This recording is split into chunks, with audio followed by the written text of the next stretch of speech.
കവന കാഹളമേളം തുളുമ്പുമി കൈരളി തൻ തിരുവരങ്ങത്തിന്ന് കവന കാഹളമേളം തുളുമ്പുമി കൈരളി തൻ തിരുവരങ്ങത്തിന്ന് നടന വിസ്മയ ചാരുതയോടൊരു പുതിയ കഥയുമായി നാടകനിലയവും നാടകനിലയം നാടകനിലയം നാടകനിലയം.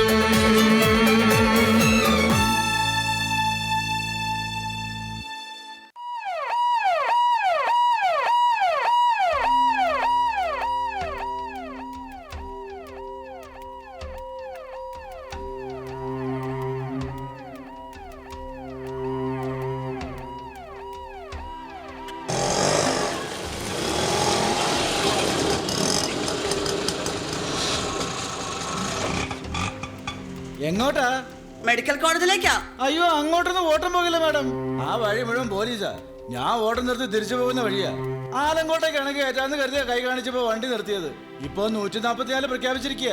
അയ്യോ, അതെന്താ ഇപ്പൊ അങ്ങനെ? മൃഗജ്യോതിഷം എന്തോന്നാ ഈ പറയുന്നത്? നിന്നെ അറിയാതെ സംഭവിച്ചേ. ഒടുക്കത്തെ സംശയം കേട്ട് മാറുന്നേ. എന്റെ ഈ കൈ ഒന്ന് നോക്കിട്ട്, ഈ അടുത്തെങ്ങാനും വിധവാ പെൻഷൻ കിട്ടാനുള്ള യോഗം ഉണ്ടോന്ന് ഒന്ന് നോക്കി പറഞ്ഞേ. പോത്തള്ളേ അവിടുന്ന്. അയ്യടാ, കൈ നോക്കാൻ പറ്റിയൊരു ചളുക്ക് പഴനിയപ്പ പഴനി. അല്ല, മോളെങ്ങോട്ടാ? തിരുവനന്തപുരത്തേക്ക്. അയ്യോ, കഷ്ടമായി പോയല്ലോ. വേറെ ആരും കൂടെ ഇല്ലേ? ഇല്ല. മോളെ, കിട്ടുന്ന വണ്ടിക്ക് കൈ കാണിച്ച് വീട്ടിലെത്താൻ നോക്ക്. കാലം അത്ര നല്ലതല്ല, സൂക്ഷിക്കണം മോളെ. ഞാനങ്ങോട്ട് വന്നോണ്ടിരിക്കുക. ഹർത്താൽ ആയതുകൊണ്ട് ആറ്റിക്കൽ പെട്ടുപോയി. അവരെത്തിയോ? ആ, മെഡിക്കൽ കോളേജിലാണല്ലേ വരേണ്ടത്? Okay okay okay. അതെ, മെഡിക്കൽ കോളേജിലേക്കാ. ആണെങ്കിൽ അല്ല, ഞാനും ആ വഴിക്കാ. അപ്പോൾ മാറി പോവലിക്കണോ? മനുഷ്യന്റെ മുഖത്താണോ വീടി ഊതി വിടുന്നത്? പോരാത്തതിന് മഴക്കോളുമുണ്ട്. അതിന് എനിക്ക് പരിചയമുള്ള ലോഡ്ജ് ഇവിടെ അടുത്തുണ്ട്. ആശാ ലോഡ്ജ്. വാടക വളരെ കുറവാ. നമുക്ക് അങ്ങോട്ട് പോയാ ഈ രാത്രി അവിടെ കഴിയാം. താൻ എന്താ എന്നെ കുറിച്ച് വിചാരിച്ചത്? വിളിക്കുമ്പോ കൂടെ വരുന്ന വേറെ പെണ്ണുങ്ങൾ കണ്ടു. ചൂണ്ടയായിട്ട് ഇറങ്ങിയേക്കോ ഓരോ വായു നോക്കികള്. വരുന്നില്ലെങ്കിൽ വേണ്ട, നിങ്ങൾ ഈ രാത്രി പെരുവഴി കിടന്നു. എനിക്കെന്താ കുഴപ്പം?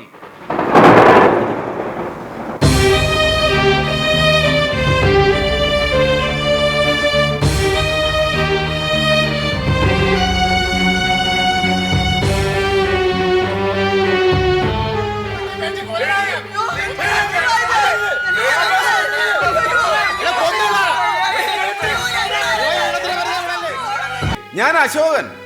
ഏത് അശോകൻ? ഇവിടെ തൊടുപുഴ അശോകൻ. ഓ, അണ്ണനാ? അണ്ണ അതേ വരുന്ന അണ്ണ.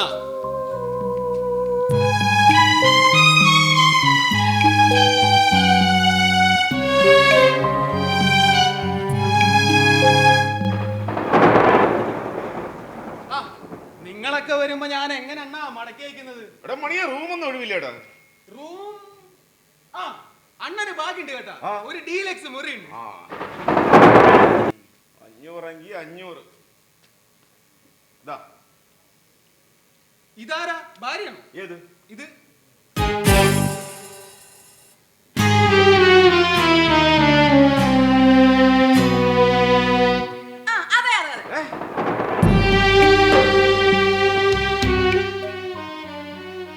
Room number 206. മുകളിലെ വലത്ത് വശത്ത് 5ാമത്തെ മുറി.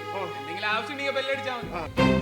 ആരെയും ദ്രോഹിക്കാനോ ഒന്നും നേടാനല്ലെങ്കിലും ജീവിതത്തിൽ നമ്മളൊക്കെ എന്തെല്ലാം കള്ളങ്ങൾ പറയുന്നു.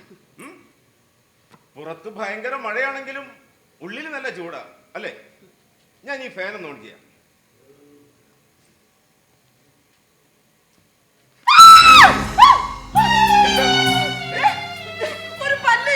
അതൊന്നും ചെയ്യത്തില്ല. പേടിക്കാതെ പിടിപിടി, ഞാനതിന് തട്ടിക്കളയട്ടെ.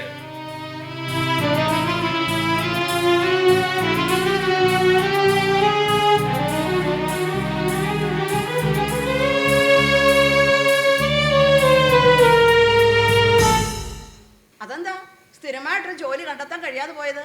അഭിനയമായിരുന്നു തൊഴിൽ. ഞാനൊരു സ്റ്റേജ് ആർട്ടിസ്റ്റാ. കഴിഞ്ഞ 25 വർഷമായി പ്രൊഫഷണൽ നാടകങ്ങളിൽ അഭിനയിച്ചു വരുന്നു. അഭിനയിക്കുന്നവരെ എനിക്ക് ഭയങ്കര ഇഷ്ടമാണ്. അരങ്ങിൽ അഭിനയിക്കുന്നവരാ കലാകാരന്മാർ. ജീവിതത്തിൽ അവർക്ക് അഭിനയിക്കാൻ അറിയില്ല. കൂടെ അഭിനയിച്ചിരുന്ന പലരും ജീവിതം മതിയാക്കി തിരികെ പോയി. വിഷമിക്കണ്ട, എല്ലാം നേരെയാവും. ഏയ്, ഒരിക്കലും ഒന്നും നേരെയാകില്ല.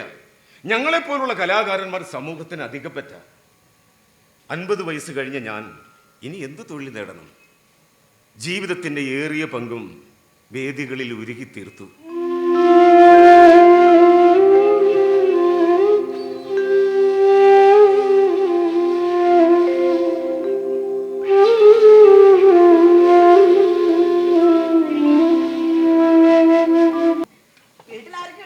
എല്ലാവരും ഉണ്ടായിരുന്നു. അതിനർത്ഥം ഇപ്പൊ ആരും ഇല്ലെന്നല്ലേ? ഇപ്പൊ എന്റെ ജീവിതത്തിൽ തുമ്പിയും താമരയും മാത്രമേ ഉള്ളൂ. തുമ്പിയും താമരയും?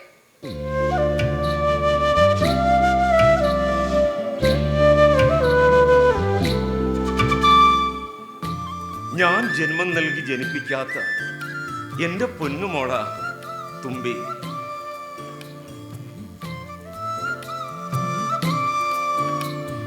താമര,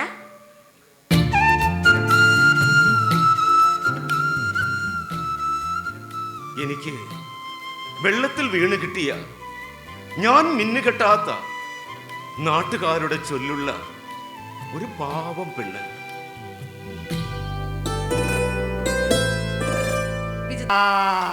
രാത്രിയുടെ കാര്യം പറഞ്ഞപ്പോഴാ ഞാൻ ഒരു കാര്യം ഓർക്കുന്നത്. ഇന്നലെ രാത്രി അത്താരമുട്ട് കഴിഞ്ഞപ്പോ നീയും ഒരു മറ്റത്തെ സോമന്റെ ഭാര്യ വാസന്തി കൂടി ഇരുട്ടത്ത് ഏത്തവാടയുടെ മറവത്തിരുന്ന് എന്താ വാടാ കൂണു കൂണുത്തത്? സോമന്റെ ഭാര്യ ഇവിടെ മറുകുള്ള പെണ്ണേ, മറുക അവള് തോട്ടി കുളിക്കുന്ന നേരത്തെ ഞാൻ കണ്ടിട്ടില്ലേ? നാട്ടുകാർ പറയുന്നതാണ്. ആര് പറഞ്ഞു ചേട്ടനോട് വേണ്ട അതിലൊക്കെ? അപ്പൊ മറുകില്ലേ? എന്നാ സുമതിക്കായിരിക്കും. ചിലപ്പം തോന്നിയതായിരിക്കും. വയസ്സും പ്രായമൊക്കെ ആയില്ലേ? ആർക്കാടാ വയസ്സായത്? എടാ ആർക്കാണ് വയസ്സായെന്ന്? കണ്ണിന്റെ കാഴ്ചയും ചെവിക്ക് കേൾവിക്കുറൊക്കെ വരുമ്പോ ഇങ്ങനെ കാണാത്ത കണ്ടെന്നും കേൾക്കാത്ത കേട്ടെന്നും തോന്നും. എനിക്കൊരു കുഴപ്പമില്ല. ഇരുട്ടത്ത് ഏത്തമഴയുടെ മറവത്ത് മൂത്രമൊഴിക്കാരുന്ന എന്റെ മുതുകത്ത് ചവിട്ടിയല്ലേടാ 6 അടി പൊക്കമുള്ള വാസന്തിയുടെ കവളത്തിന് ഉമ്മ കൊടുത്തത്. അയ്യോ എന്നും പറഞ്ഞ് ഞാൻ കിടന്ന് പോയപ്പോ നീ അവളെ വിളിച്ചോണ്ട് ഓടിയില്ലേ? നിങ്ങ വന്നേ, നിന്റെ ഓട്ടത്തിന് എന്ത് സ്പീഡായിരുന്നടാ. അതല്ലടാ, പിന്നെ നീ കാശ് കൊടുത്തൊരു പുസ്തകം വാങ്ങിച്ചിട്ട് കരക്കാർക്ക് മുഴുവൻ ഫ്രീ ആയി വായിക്കാൻ കൊടുക്കേണ്ട കാര്യമുണ്ടോ? പുസ്തകോ? പുസ്തകോ? പുസ്തകം അറിയാൻ മേലാത്തവൻ സംബന്ധം ചെയ്യാൻ പോകുന്നു. എനിക്ക് വായിക്കണോന്നൊക്കെ ഉണ്ടായിരുന്നു. അതെ, എന്റെ അശോകൻ അങ്ങനെയുള്ളവനല്ല. എനിക്കറിയാൻ മേലേടി. 10 രൂപ എങ്ങനെ കൈ പിടിക്കണമെന്നും അവന് നന്നായിട്ട് അറിയാം. അവന്റെ മൂത്തവൻ കെട്ടി അവനവന്റെ പാട് നോക്കി പോയില്ലേ? ഈ കുടുംബത്തേക്ക് ഇതുവരെയായിട്ട് അവനൊന്നും തിരിഞ്ഞു നോക്കിയിട്ടില്ല. പണിയെടുക്കാൻ പ്രാപ്തിയായ കാലം മുതൽ എൻ്റെ അശോകനാ ഈ വീട് നോക്കുന്നത്. ഒരു കുറവുമില്ലാതെ എന്നെയും അവന്റെ ഇളയവനെയും അച്ഛന്റെ സ്ഥാനത്ത് നിന്ന് നോക്കുന്നതും എൻ്റെ അശോകനാ. ഈ പറഞ്ഞത് സത്യം. അശോകനെ പോലെ കുടുംബകാര്യം നോക്കുന്ന ഒരു ചെറുപ്പക്കാരന് ഈ കരയിൽ വേറെ കാണില്ല. ഒരുപക്ഷെ അവന്റെ ജീവിതം ഒരു പെണ്ണിന് പങ്കിട്ട് പോയാൽ അവന് ഞങ്ങളുള്ള സ്നേഹം കുറഞ്ഞിട്ടാലോ എന്ന് കരുതിയായിരിക്കും ഈ പ്രായത്തിൽ പോലും അവനൊരു വിവാഹത്തെ കുറിച്ച് ചിന്തിക്കാത്തത്. അല്ലേലും അവൻ നല്ലവനാ. എപ്പോ കണ്ടാലും ഒരു 500 രൂപ എനിക്ക് ദക്ഷിണ തന്ന് അനുഗ്രഹം മേടിക്കാറുണ്ട്. എൻ്റെ കുഞ്ഞിനൊരു ജീവിതം വേണം. അവന്റെ കല്യാണം ഒന്ന് നടന്നു കാണാൻ ഞാൻ നേരാത്ത വഴിപാടുകളില്ല. ഇപ്പഴാ ദൈവം എന്റെ വിളി കേട്ടത്. അമ്മാവന് ഭക്ഷണത്തിന് രുചിയില്ല, അതല്ല പ്രശ്നം. അതിനൊരു വഴി. എന്ത് വഴിയാ മക്കളെ? അത് പിന്നെ പറയാം. എടാ വാടാ, ഒന്ന് പകച്ചു പോ. അവൻ പോട്ടെന്ന് അവരുടെ ജോലി കാണുമല്ലോ. തൊലി വെച്ചാലും കിടക്കുന്നത് ധരണിയിൽ അല്ല കലത്തിൽ. എടാ മക്കളെ, വായിക്ക് രുചിയാക്കി അമ്മാവൻ എന്തെങ്കിലും ഒന്ന് കഴിച്ചിട്ട് കുറെ കാലായി. ഒന്ന് പറയടാ. 3 രൂപ മുടക്കി ഒരു ടങ് ക്ലീനർ വാങ്ങി നാക്ക് നന്നായി ഓടിച്ചാൽ മതി, സംഗതി ഒക്കെ സെറ്റാവും.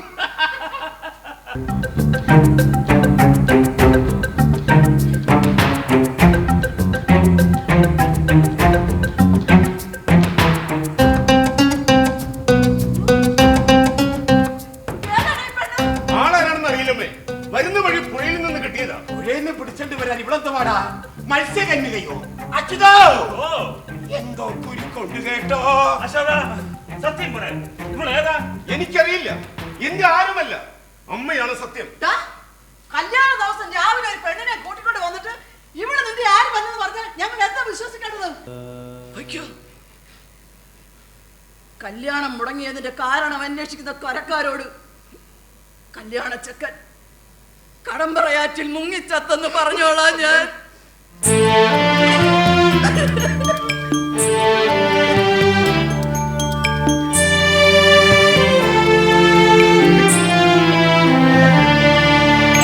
ഇരുൾ വീഴുമിടനാഴിയിൽ നിഴലുകളാടുന്നുവോ, ഇരുൾ വീഴുമിടനാഴിയിൽ നിഴലുകളാടുന്നുവോ. നീ എന്തിനാ എങ്ങനെയൊക്കെ ചിന്തിക്കുകയും പറയുകയൊക്കെ ചെയ്യുന്നത്? കഴിഞ്ഞുപോയ കാര്യങ്ങളെക്കുറിച്ച് ഓർക്കണ്ടെന്ന് നിന്നോട് പലവട്ടം പറഞ്ഞിട്ടില്ലേ താമരെ? കഴിഞ്ഞ 5 വർഷമായി അശോകേട്ടൻ എന്നെ മോളെ ചുമക്കാൻ തുടങ്ങിയിട്ട്. ഈ ചുമടൊരു ഭാരമായി തോന്നി തുടങ്ങിയെന്ന് എപ്പോഴെങ്കിലും ഞാൻ നിന്നോട് പറഞ്ഞു. പിന്നെന്താ തോന്നാ? അശോകേട്ടൻ ഞങ്ങൾക്ക് വേണ്ടി ഇങ്ങനെ കഷ്ടപ്പെടുന്നത് കാണുമ്പോൾ എനിക്ക് വല്ലാത്ത കുറ്റബോധമുണ്ട്. കടമ്പറയിൽ അശോക,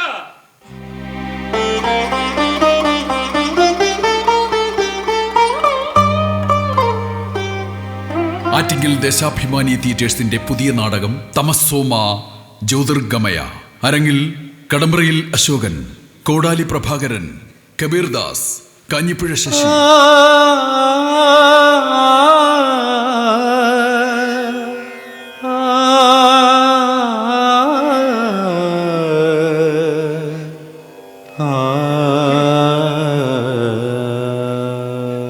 തുമ്പികളുടെ ചികിത്സയ്ക്കുള്ള പണം കണ്ടെത്താൻ എന്നെ കൊണ്ടാവും വിധം ഞാൻ ശ്രമിക്കാറാ.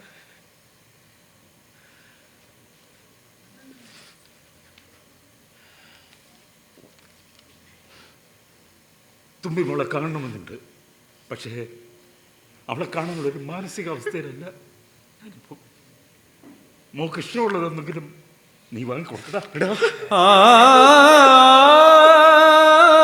എന്റെ കയ്യിൽ ഇതേ ഉള്ളൂടാ.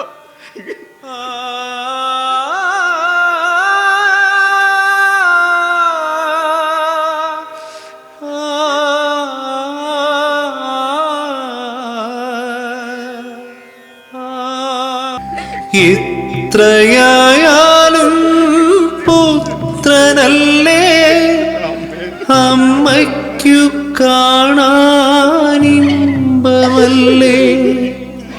നീർവഴി തെറ്റിയിറങ്ങിയെന്ന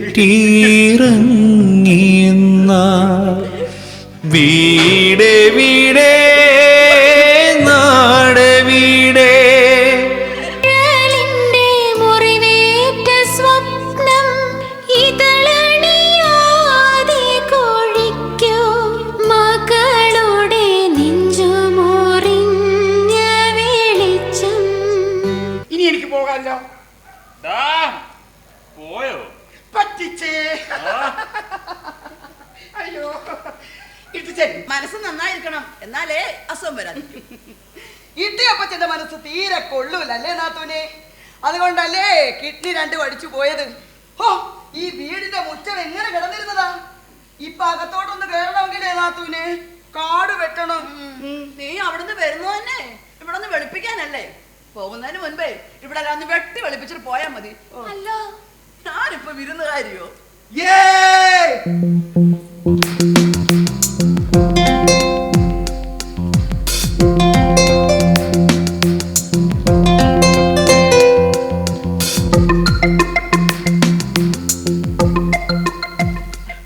മോനിന് ക്ലാസ്സില്ലടാ? ഇല്ല, പരീക്ഷയൊക്കെ കഴിഞ്ഞോ? 2 എണ്ണം ബാക്കിയുണ്ട്. നിനക്ക് എന്താ കുടിക്കാൻ വേണ്ടത്? എന്തായാലും മതി. നീ ഭക്ഷണം എപ്പോഴാണ് കഴിക്കാറുള്ളത്? ഗെയിം തീരുമോ അല്ലെങ്കിൽ ഫോണിന്റെ ചാർജ് കഴിയും.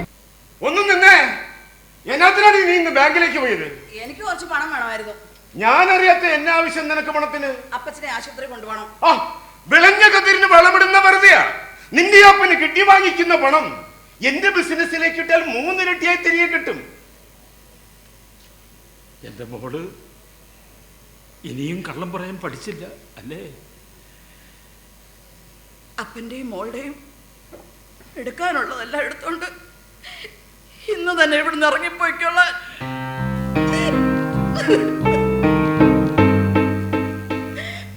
അപ്പച്ചൻ മരിച്ചിട്ട് ഈ വീട്ടിൽ കാല് കുത്തിയാ മതിയെന്നാ ചോണിച്ചൻ പറഞ്ഞത്.